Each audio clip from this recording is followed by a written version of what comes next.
Votre SaaS ne décolle pas? Oubliez le code parfait. Aujourd'hui, je vais vous présenter 8 principes que personne n'applique, mais pourtant qui font vraiment la différence. Salut à tous! Aujourd'hui, je vais vous présenter 8 principes essentiels qui font la différence dans le développement d'un SaaS. Pas de blabla, uniquement du concret pour vous éviter de perdre de l'argent et du temps de développement. On est parti. Alors, on commence avec le premier point. J'ai fait une petite liste pour être sûr de ne rien oublier sur le côté. On va voir ces 8 points essentiels ensemble. Et suite à ça, normalement, ça va être game changer. Vous allez voir.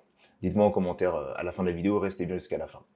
Le premier point, c'est les fondations comptent plus que le code. Les fondations, c'est votre première victoire ou votre première défaite. Alors, qu'est-ce que ça comprend? Ça va comprendre, du coup, dans un premier temps, effectivement, techniquement, le cahier des charges. Donc, du coup, vraiment, d'un point de vue technique. Mais aussi la vision de votre produit. Vision de votre produit, ça veut dire, en gros, quel est le problème que vous résolvez et quelle est votre cible. Si vous gardez ces deux points avec le cahier des charges en ligne de mire et c'est lui qui, du coup, autour de ça que vous gravitez pour faire évoluer votre produit, votre projet, vous serez OK. Vous allez maintenir un cap et ne surtout pas le perdre. Exemple concret, c'est qu'en gros, j'ai beaucoup du coup de clients, ou même j'ai déjà fait cette erreur par le passé, hein, je me jette la pierre, oui. C'est qu'en fin de compte, on a une idée à la base initialement, elle est peut-être OK, on a la cible, on a tout ce qu'il faut, tout est bien respecté, mais en cours de route, en fait, on se perd un petit peu en rajoutant des petites fonctionnalités à droite, des fonctionnalités à gauche, on essaie un petit peu d'améliorer des choses, alors qu'en fin de compte, mais en faisant ça, parfois, on peut s'éloigner justement de la vision et du vrai problème initial, en voulant rajouter des petites choses, des petites surcouches. Et c'est ça vraiment l'essentiel de ce point numéro 1 qui est la base de tout, c'est de garder ce cap, garder cette vision et pourquoi initialement on fait le SaaS, en l'occurrence. Et si on garde ça en focus, on est bon. Alors, une petite astuce, toutes les semaines, tous les mois, ou dès que vous trouvez qu'un petit peu, je sais pas, l'impression qu'en gros, ça matche pas, ou vous avez un doute, ou même par réflexe, consultez, vous la notez, cette vision, vous la mettez devant votre bureau, ou sur un bout de papier, ou sur votre cahier des charges, notre vision. Et dès que vous faites quelque chose de nouveau, vous avez une nouvelle fonctionnalité, une nouvelle feature à développer, ou vous hésitez sur une orientation, vous revenez à la base, et pourquoi initialement j'ai fait ça? Ok. Si on s'éloigne trop de la vision initiale, c'est qu'il y a un souci. Ensuite, second point, testez votre MVP avec des vrais utilisateurs. Je le répète encore une fois, l'utilisateur va vous donner, c'est la vérité, tout simplement. Alors, en fonction d'à quel niveau de développement, ou le statut de votre produit, de votre SaaS, ça peut varier. Vous êtes au stade d'idée, vous n'avez même pas encore lancé votre MVP. Par exemple, on peut faire un Dropbox-like. C'est-à-dire qu'en gros, vous faites une landing page avec votre promesse, ce que vous allez résoudre. Vous l'envoyez, vous mettez un petit champ un petit formulaire avec simplement une adresse mail pour tester l'engouement, pour savoir si en gros, potentiellement, si des gens ont votre adresse email, c'est qu'ils sont potentiellement, ou en tout cas, ils sont intéressés pour être notifiés ou pour recevoir un accès à ce produit une fois que c'est sorti. Ça, c'est si vous en êtes à ce stade-là. Si vous en êtes au stade, on va dire, de MVP et que le produit est déjà sorti ou déjà prêt à être testé réellement, alors vous me faites des tests utilisateurs. Vous, gratuitement, des tests avec des tarifs réduits, peu importe, ça va dépendre des formats et des business models. Normalement, au stade de MVP, ça ne doit pas vous coûter trop, ça ne doit pas vous coûter trop cher en frais de fonctionnement. Donc l'idée, c'est vraiment de les faire tester. Vous récoltez les feedbacks et vous améliorez ensuite. Tout simplement. Il n'y a pas besoin d'aller plus loin pour ça. Mais il faut absolument tester. Mon copain, mon voisin, excusez-moi, ma famille, mes parents, etc., ce ne sont pas des utilisateurs. Alors, à moins que vous fassiez quelque chose dédié vraiment à ces personnes-là, mais on va pas se mentir que dans 80% des cas, et encore, ce n'est pas un utilisateur. Parce qu'on aura des biais. C'est un ami, c'est ma mère, c'est mon frère.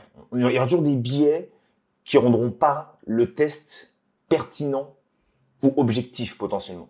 Donc on élimine ces biais-là, on fait tester à des vrais utilisateurs qui sont la cible. Bon voilà, mon produit, il fait ça.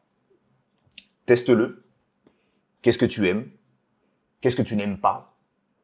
on prend les feedbacks, on améliore. Et c'est pas parce que un utilisateur sur 100 dit que moi je préférerais avoir le bouton en haut à droite qu'il faut changer le bouton et le mettre en haut à droite. C'est une sorte de consensus, c'est une sorte Vous avez 9 utilisateurs sur 10 qui vous disent qu'en gros, cette fonctionnalité-là, elle n'est pas très claire, j'ai pas réussi à faire ci, faire ça. Là, ça demande un point d'intention. Et là, ça demande peut-être une réflexion, une nouvelle itération. Mais pas uniquement 1 sur 10, par exemple. Ça ne marche pas.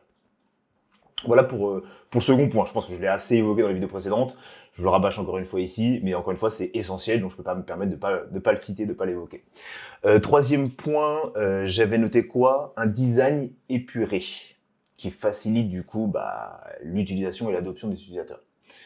Ça fait aussi référence aux vidéos précédentes, mais un design épuré, simple, clair. On l'a déjà évoqué, mais je le répète de nouveau encore une fois. Ne perdez pas l'utilisateur avec un design waouh dès le début, etc. D'une, ça ne sert à rien parce que faut valider un produit avant d'investir dans le design. Ça, c'est une certitude. On est là pour valider un marché. L'objectif, c'est d'avoir des clients qui payent à la fin. Quelqu'un qui aime votre site, qui le trouve joli, mais qui ne l'utilise pas, c'est pas un client. C'est juste quelqu'un peut-être qui aime l'art. ou qui a une affinité particulière qui aime les couleurs, qui aime l'ambiance. Mais si le produit ne sert à rien, ça a beau être joli, ça sert à rien, quoi, en fait, tout simplement, quoi. C'est un peu comme avoir un tableau dans des ports francs. C'est un peu le même principe. Donc ne perdez surtout pas de temps, d'énergie et d'argent dans le design. Comme je le répétais, il faut avoir du coup quelque chose qui est ultra intuitif. On ne réinvente pas les codes, on ne fait pas des choses innovantes quand on est à ce stade-là. L'innovation vient après. C'est une amélioration, graphiquement, etc. Donc ça, vraiment. Le budget, j'ai un exemple, je peux donner des exemples, des clients qui avaient, par exemple, un budget de, je vais essayer on va dire 25 000 euros. Il y avait 30% pour le design. Pour un produit, pour une première version. Je leur ai dit, mais c'est pas possible. Vous pouvez pas mettre 30% de votre budget pour du design, parce qu'ils ont été hyper loin.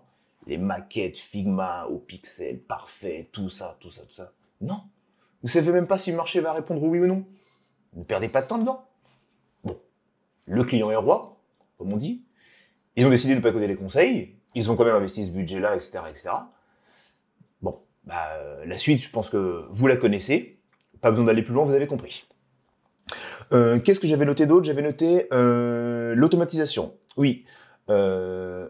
Automatiser pour ne pas vous noyer. Alors, si maintenant avec l'IA, etc. et tout, on peut vraiment, le no-code, on peut automatiser énormément de choses. L'objectif de ce point-là et l'idée vraiment, c'est sur une semaine, vous êtes sur votre produit, vous travaillez sur votre produit pendant une semaine. Vous avez, je sais pas moi, à la fin de la semaine, vous notez combien de fois j'ai fait cette tâche-là. Si à la fin de la semaine, vous êtes aperçu qu'en gros, j'ai rédigé 10 fois le même mail, par exemple, ou j'ai fait X fois la même chose, donc plus de 2 ou 3 fois la même action toutes les semaines, et ça, du coup, sur le mois, c'est pas des actions uniques, essayez de l'automatiser. Donc là, du coup, je pense tout de suite, intuitivement, on pense du coup à l'envoi de mails, à la récolte de mails, tout simplement, des réponses automatiques. Tout ce que vous pouvez automatiser, vous l'automatisez dès le début. Ça paraît, on se dit, ouais, je verrai plus tard quand ça va grossir, ou je verrai plus tard. Mais une fois que le processus est lancé, une fois que vous êtes dans la mouvance, que en gros, il y a le business à faire scale, j'ai des nouveaux clients, faut que je m'occupe des SAV. En fait, il y a tellement de choses qui arrivent d'un seul coup quand le produit évolue, que l'automatisation, vous allez vous dire, ouais, je ferai ça plus tard, c'est pas grave, et après vous êtes noyé. C'est terminé. Bien sûr, on parle, sauf si vous avez une équipe, vous avez des budgets illimités, ou du budget en tout cas pour déléguer, mais automatisez dès le début le maximum de processus. Ça va vous faire gagner du temps, et quand bien même vous travaillez avec quelqu'un d'autre, vous sous-traitez, si c'est processé, ça peut être sous-traité, et ça peut être géré, managé, et vous pouvez du coup à chaque fois échanger et pivoter. Ça, c'est vraiment indispensable d'automatiser au maximum. Toutes les actions que vous pouvez, vous les automatisez. Je pense qu'on a là, le message est clair. Il n'y a pas grand-chose à rajouter sur ça. Maintenant, aujourd'hui, avec des solutions avec N8N, par exemple, ou Make, vous prenez ce que vous voulez, ce quoi vous êtes plus à l'aise. Si vous avez besoin d'aide, de conseils, etc., laissez-les en commentaire. Je ferai une petite vidéo, un petit tuto dédié. C'est prévu, mais c'est pas prioritaire. Mais je pourrais vous montrer ça. Voilà, vous dites Timothée, comment je peux automatiser ça, ça, ça. Si ça rentre dans le cadre Enfin, si plusieurs commentaires vont dans ce sens-là, ou que je vois qu'en gros, parce que j'ai des messages privés aussi qui me demandent plusieurs choses, on en fera potentiellement une vidéo dédiée à ça, il n'y a pas de souci, je vous accompagnerai sur ce plan-là. Vous verrez qu'il y a plein de choses qui peuvent être automatisées. Ok. Ensuite, j'avais noté quoi Ah oui, l'UX. Tout à l'heure, on parlait de l'UI, du design. Alors, pour ceux qui ne connaissent pas, l'UI, pour faire vulgariser, l'UI, ça va vraiment être, on va dire, la maquette, le design, les couleurs, la charte graphique, etc. Voilà, vous pensez charte graphique. L'UX, maintenant, quand je dis qu'en gros, du coup, que l'UX doit convaincre en moins de 3 minutes, c'est-à-dire qu'en gros, l'UX, ça va être l'expérience utilisateur. Donc, vous rentrez dans un restaurant, c'est l'UI. Vous voyez la décoration, les belles lumières, ça sent bon, tout est propre, c'est bien dressé, etc. Ça, c'est l'UI. Maintenant, l'UX, par rapport au parallèle du restaurant, je me suis foutu dans la merde, je crois. Ça va être plus le service. Comment je suis accueilli, comment on me dit bonjour, comment on m'amène à ma table. Tout le chemin que va faire l'utilisateur pour naviguer sur votre site et pour l'amener à faire des actions, ça c'est l'UX, entre guillemets. Donc l'UX doit être intuitive et doit guider l'utilisateur. Qu'est-ce que j'entends par là? Je vais être plus précis. Par exemple, il arrive sur votre produit, sur votre SaaS, au niveau de l'interface, des actions, des mises en avant, des boutons, etc., de son expérience, ça doit vraiment être ultra simple, intuitif, smooth. Ok? D'ailleurs, j'avais noté en gros le petit AA moment. Alors, on a fait un post LinkedIn là-dessus, d'ailleurs, vous irez voir sur LinkedIn, effectivement, le AA moment. Alors, c'est A-H-A, comme AA, comme si vous rigoliez, mais c'est juste ça. C'est ce moment, bon, pour les expliquer, vous irez voir le post LinkedIn, je compte sur vous, mais c'est le moment où l'utilisateur, une fois qu'il arrive sur votre site, etc., ok, c'est joli, pas joli, on s'en fout,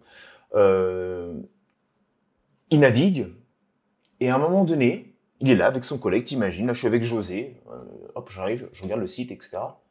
Et c'est le moment, pour vous exprimer ça, il va faire « Ah la vache! T'as vu ça, José? Mais c'est trop bien, j'adore! Oh là là là! » Vous voyez un petit peu l'idée?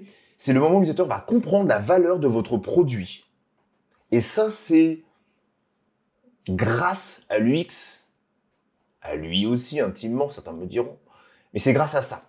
C'est vraiment le moment où l'utilisateur, le client, comprend que votre produit va lui apporter une vraie valeur, va résoudre un problème, va faire quelque chose qui va se dire « Oh, c'est trop bien !» Et je suis sûr que ça vous est déjà arrivé. Est-ce que ça m'est déjà arrivé pour un truc, pour un produit récemment? Enfin, je pense que maintenant on est un peu trop exigeant. Il faudrait remonter peut-être dans des SaaS qu'on utilisait au tout début, mais je sais pas, imaginez-vous un peu quand vous avez découvert Netflix. Oh, je peux consulter tous ces films-là pour 12 €. Eh papa, tu te rappelles à l'époque on allait au vidéoclub, ça te coûtait même pas le prix d'une cassette. Ouais, tout ça, je peux rajouter en favori. Voilà. Vous voyez, c'est un peu ce moment-là. Pensez à quelque chose qui vous a provoqué ça à un moment donné. Je sais pas, peut-être que certains, ça va être Uber, Deliveroo, je ne sais pas, mais pensez à quel produit vous utilisez et que vous a provoqué ce moment-là.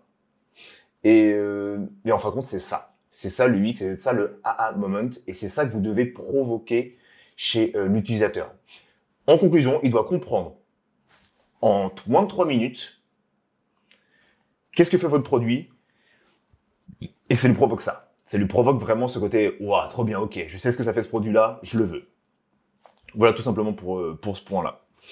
J'en suis au combien? Excusez-moi, je m'égare tellement, je ne couperai pas mon montage, je vais compter avec vous. Alors on a fait le 1, 2, 3, 4, 5, je suis au 6.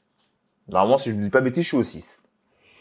J'avais noté quoi? Point numéro 6, qui est Game Changer, ça va être Utilisez des outils no-code pour accélérer le processus de développement ou de mise en place de votre projet, de votre MVP. Respire, ça va bien se passer. Alors, sur ce point-là, le message, il est clair. Je conseille et je mets en place des solutions no-code. Certains sont très frileux. Moi, le premier, c'est bon, je sais développer, je peux le faire. Non, arrêtez. On réinvente pas la roue, on a dit. Pour être tranquille, pour ceux qui n'aiment pas trop faire ça, qui ont peur, etc., vous le mettez uniquement en place sur des fonctionnalités non critiques. Aujourd'hui, s'il y a des développeurs qui me regardent, arrêtez de me faire croire, et je me parle à moi-même quand je dis ça, que ça a un intérêt.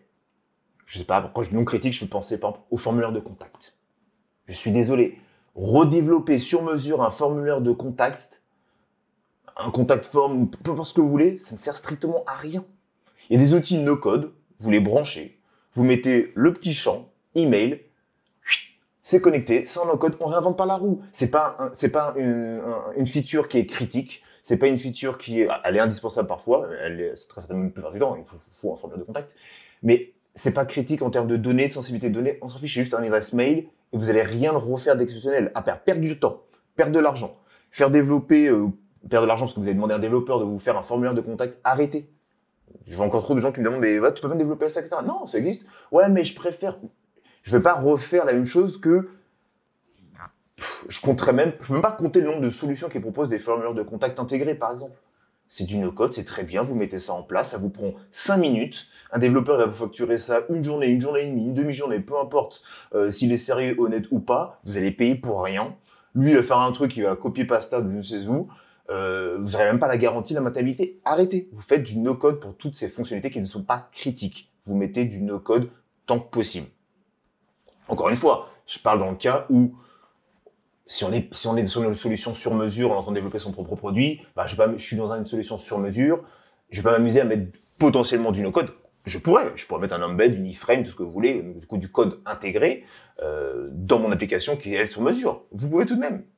Moi, c'est ce que je conseille de faire, c'est de ne pas s'embêter à faire tout ça.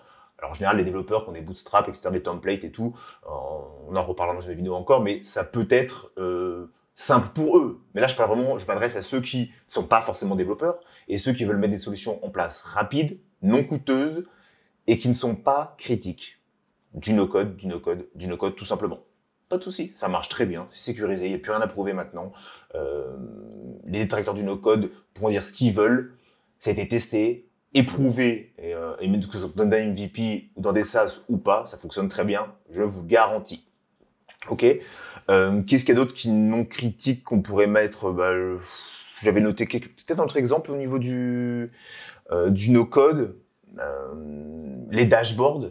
Les dashboards, typiquement aussi, ça peut être une solution qui est intéressante. Il y a plein d'outils no-code pour avoir un petit dashboard tout simplement, des trucs tout simples. Ou là, j'en parlais il y a un instant, les templates. Vous pouvez très bien prendre un boilerplate, donc ce qu'on appelle un template, vous le récupérez, ça fait l'affaire.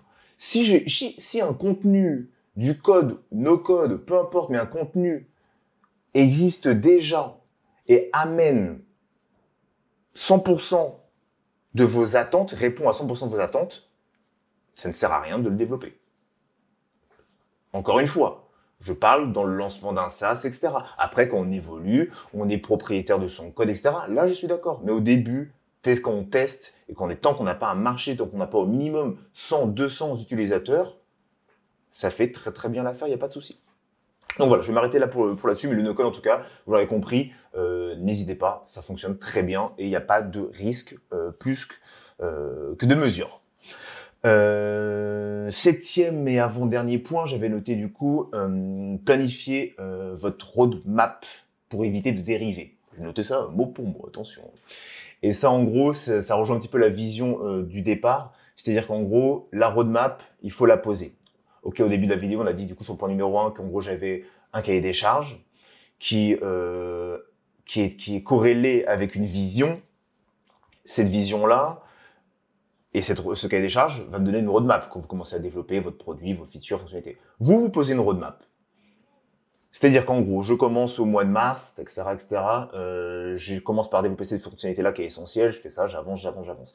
Et vous pouvez utiliser des méthodes type agile, ou en tout cas des bouts de méthode agile, parce que c'est ce que j'aime bien récupérer. Vous avez une fonctionnalité à développer, vous mettez une deadline pour cette fonctionnalité. 2 semaines maximum pour une fonctionnalité, par exemple, j'ai n'importe quoi, développer, moi, je sais pas, moi, la fonctionnalité phare de mon SaaS, traduire un texte et en faire une image. Je dis vraiment n'importe quoi, voilà. Vous avez 2 semaines, vous dites en gros, voilà, dans 2 semaines, j'ai 2 semaines pour faire ça. Vous faites ce qu'on appelle des sprints, en gros. C'est un peu la course, quoi, en gros. On fonce, on fonce, on fonce pour atteindre cet objectif. Le but et l'essence même de ce type d'action et de ce type de pratique, c'est de se focus uniquement sur une fonctionnalité ou sur une partie et une action concrète. Comme ça, je ne dérive pas. Je sais qu'en gros, dans 15 jours, je dois faire ça. Je mets tous les moyens et les efforts possibles pour arriver à faire ça. Je vois encore trop de fois, en fin de compte, une roadmap surchargée. Ou même, c'est même pas des roadmaps, c'est des objectifs. Ok, on me dit, bah moi, Timothée, franchement, j'ai pour objectif de sortir mon site dans 2 mois. Comme mon SaaS dans 2 mois. MVP, etc. On reste toujours dans cette idée-là, hein, pour rester simple et concret. Ok, bah du coup, c'est quoi ta roadmap? Ben, j'en ai pas, je sais, voilà, que je dois faire ces 3 features-là, dans 3 mois, dans 2 mois, il faut qu'elles soient sorties, c'est parti. Ah non. Non, Coco. Non. Tu me poses une roadmap, tu te donnes un objectif, c'est pas clair. Prenez du recul, hein, réfléchissez un petit peu. Un objectif, c'est juste, ok, j'ai pour objectif, par exemple, en gros, je sais pas, moi, d'atteindre la Lune. Bah, c'est un objectif. En gros, c'est la finalité. Qu'est-ce qu'au final je veux? C'est ça l'objectif, c'est qu'est-ce qu'au final je veux? Ah oui, je vais sortir mon produit. Mais c'est ultra vague. Tu es en train de développer un SaaS, forcément, tu veux développer ton SaaS, tu veux qu'il sorte. Ça, c'est l'objectif. Sortir. Mais pour atteindre ces objectifs-là, il faut bien du coup des actions concrètes et il faut du coup la roadmap qui va vous permettre de découper ces actions concrètes. C'est dans 2 mois que tu veux sortir ton produit, pas de souci. Entre-temps, tu me mets du coup une roadmap en place qui va découper à chaque fois chaque fonctionnalité qui vont t'amener, chaque tâche qui vont t'amener à ton objectif. Et pas l'inversement. Tout simplement. Je pense que là, c'est clair. Je vais m'arrêter là, sinon je vais trop digresser. Je pense que vous avez compris l'idée, le point et l'importance de cette roadmap. C'est vraiment de cadrer le projet et être sûr au final qu'on ait des résultats. Peu importe que la fonctionnalité sera bien faite ou pas, à la fin des 2 semaines, elle est terminée. On ne revient pas dessus tant qu'on n'a pas fait le test dessus ou, bien sûr, si elle n'est pas fonctionnelle, bah, c'est qu'il y a un problème. À ce moment-là, vous identifiez le problème et puis bah, vous poussez encore un petit peu. Mais vous avez compris le principe et à chaque fois, chaque tâche, c'est un sprint. On y va 1 semaine, 2 semaines, 3 semaines. Ça, les délais que j'ai donnés, c'est totalement aléatoire et random. C'est uniquement par rapport à la difficulté potentiellement de la fonctionnalité aussi. Voilà. Dernier point, le 8e du coup, qui est vraiment très efficace. On l'évoque. Un onboarding efficace. Alors, je pense que l'onboarding, ça va faire l'objet d'une vidéo totalement à part. Dites-nous en commentaire si ça vous intéresserait, parce qu'on a beaucoup de choses à dire dessus. Maud va intervenir sur cette partie-là au niveau du Customer Success. L'onboarding, c'est le clic de la victoire, j'aime bien l'appeler. Un onboarding efficace, ça va être tout simplement c'est mieux que du SEO, c'est tout. En fin de compte, ça va être le moment où l'utilisateur arrive sur votre produit et il doit pouvoir savoir, je ne fais pas toujours distro, mais je dois quand même donner des clés, ce qu'il peut faire, comment il peut le faire. Exemple concret, je rentre dans le vif du sujet. L'onboarding, par exemple, vous arrivez sur un nouveau produit. Je pense que ça vous est arrivé quand vous utilisez un nouveau produit, c'est la première fois que vous vous connectez.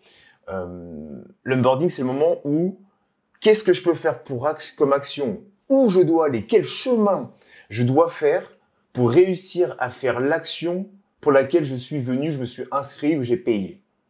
Par exemple, je sais pas, moi, vous découvrez, on va reprendre encore une fois, je sais pas, Shopify. Ouais, on va prendre Shopify, on s'en fout. On prend Shopify, je m'inscris, je me connecte. L'onboarding, c'est qu'en gros, au moment où je me connecte, je suis guidé soit pas à pas. Vous savez, c'est la petite case qui apparaît qui vous dit par exemple, en gros, bah, tiens, bonjour, bienvenue, machin, tu veux faire un product tour? Ah, bah tiens, bah tu cliques ici pour faire ci, tu cliques ici pour faire ça. tac, tac, tac. En fait, vous êtes guidé, vous guidez l'utilisateur pas à pas pour l'amener à faire l'action pour laquelle il est venu, laquelle il a payé. Vous faites un test, et pour réaliser cela, du coup, c'est qu'en gros, un test tout simple, c'est qu'en gros, vous prenez, quand vous allez faire vos tests utilisateurs, l'utilisateur s'inscrit, il vient, il teste le produit. S'il fait plus de 3 actions pour réussir à faire ce pourquoi il est venu, c'est qu'il y a un problème. Donc, du coup, vous allez tester, vous allez faire les tests utilisateurs, vous allez du coup le dire, voilà, donc tu dois faire, par exemple, en gros, tu dois réaliser la traduction de ce produit-là, ok, vous regardez toutes les actions qu'il fait, tac, tac, soit vous le filmez, soit vous faites un screen capture, soit vous êtes présent, peu importe comment vous présentez votre produit, mais vous suivez vraiment ce qu'il fait, et à la fin, vous dites, ok, bah, il a fait ci, il a fait ça, on voit qu'il l'a cherché à droite, à gauche. S'il a mis plus de 2 minutes à faire ça, ou plus de 3 actions à faire ce pourquoi il est venu, c'est ça nécessite du coup identifier les points de friction pour les effacer, et pour qu'en fait compte la tâche finale, le résultat attendu, soit réalisable en moins de 3 clics. Ça, c'est dans un monde idéal, bien entendu. Mais c'est ça, et c'est à ça que va servir du coup l'onboarding, c'est vraiment d'accompagner l'utilisateur à réussir à atteindre son objectif. Voilà.